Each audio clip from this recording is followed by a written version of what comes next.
Hi, good day. My team chose a topic providing access to clean water, and I'll be talking about the introduction and background. Water is the foundational building block and first step for any community. While substantial progress has been made in increasing access to clean water, billions of people in rural areas still lack these basic services. Roughly 80% of illness developing in countries are caused by lack of clean water. Access to clean water can drastically lower the number of water related diseases.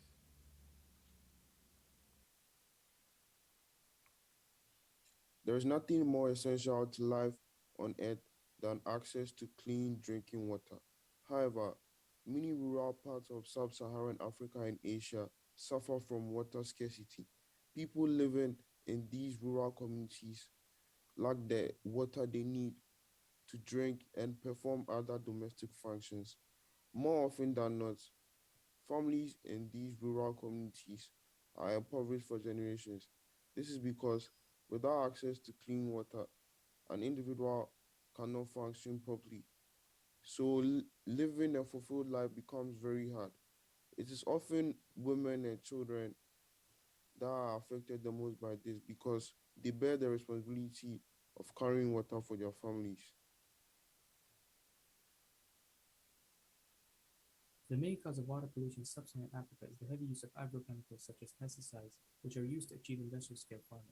The reason this must be achieved is because the population in Africa is exponentially growing, where it has risen from 188 million to 960 million from 1950 to 2015, which accounts for 16% of the world's population growth. Currently, the population is 1.33 billion, but it is expected to double by 2050. Due to this exponential increase, farmers are expected to produce more crops in order to feed everyone. And to do that, they're resorting to the excessive use of pesticides and fertilizers instead of practicing more organic and sustainable farming techniques. This is resulting in water contamination due to surface runoff.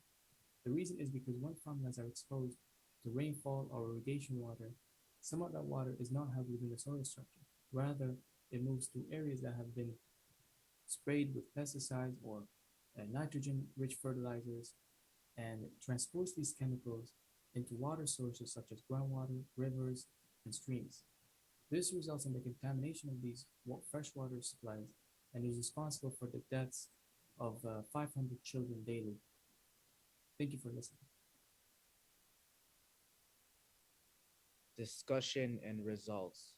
As time goes by and climate change seemingly gets worse, we are facing difficult times as the world's ecosystem is getting weaker by the day. Majority of the world's wetlands have disappeared as rivers, lakes, and aquifers are too polluted to use or are drying up. As you can see here by the diagram, the sub-Saharan Africa and Central and South Asia regions have a significantly low percentage of safely managed clean drinking water compared to other regions. And there are some people who live with no access to clean drinking water. On the other hand, we can see the North America and Europe region where there is majority, if not all people, living with safely managed clean drinking water. Why is that, you may ask? And across the globe, 785 million people lack access to clean drinking water. That's around 1/7 of the world's population, and that number is being modest.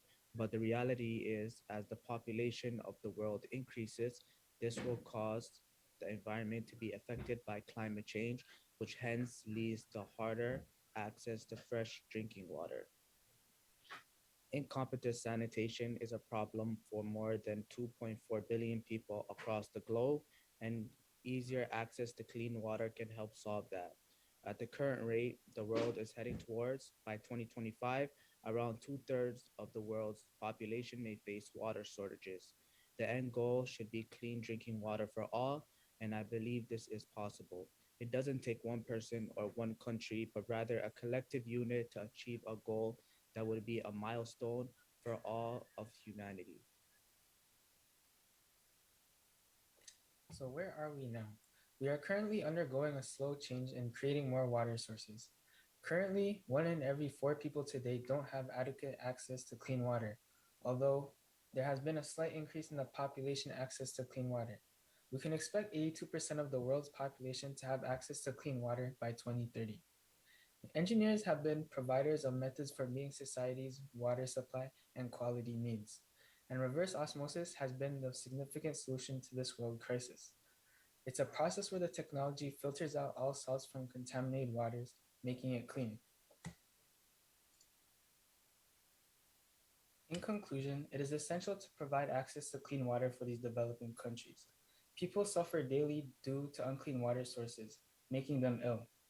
These people should be entitled to access clean water, for it is a human necessity, but still, some people don't have it. We have been on a slow change, and reverse osmosis can be the solution to this world crisis.